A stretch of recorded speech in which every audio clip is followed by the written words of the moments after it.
How do you not suck at selling? Let's face it, before we even think about the mechanics and how to sell and do it right, ethically, without being pushy, salesy, or manipulative, we first need to look at the word selling. Most of the time, the reason why most people suck at it is because they think that selling is either, it's gotta be sleazy, it's either pushy, and let's face it, most people either don't like to sell or don't like being sold to and don't like this word in general. If you don't want to suck at selling, then the first thing you need to do is overcome the psychological barrier that selling is actually a bad thing. Because the sad thing is society has pretty much conditioned most people to look at salespeople as a low-level thing, right? Think about it. If there was a hierarchy, at the highest level would probably be like doctors, and at a lower level would be people, that's salespeople. That's why people say things like, oh, he's a used car salesman, right? It sounds sleazy, it sounds slick, it sounds manipulative. But what if sales was not like that? What if sales, if you want to be good at sales, is to look at first sales differently, and then think about how sales is really all about answering people's objections. Now, when it comes to selling, whether you're selling one-on-one, one-to-many in the form of a sales letter, sales video, webinar, or on stages, understand that it's all about answering objections. It's not about giving them information or teaching them for the sake of teaching, but doing it strategically.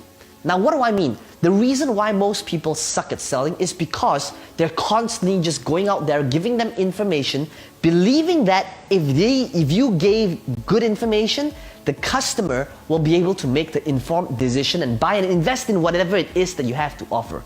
I will tell you right now that's one of the biggest myths out there. Sure, it sounds good on paper, but the sad reality is that's not how things work. Let me give you an example. Imagine if you're in a fitness market and I gave you the information, and because I wanted to educate and give value first, and I said, in order to lose weight, you need to start eating less carbs, which is less rice, noodles, bread, and pasta.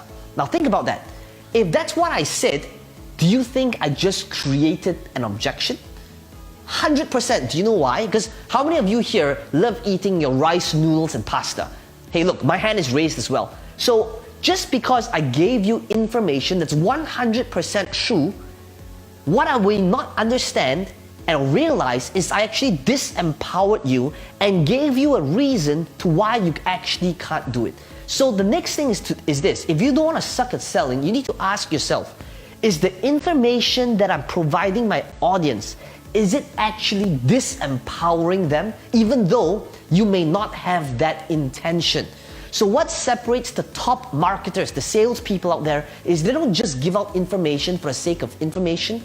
They're doing it strategically by asking themselves, is this information going to actually empower, inspire, and motivate this person to take action? Not because they want to hide or withhold information from them, but to know that whether they can actually use the information to motivate and inspire their audience to take action.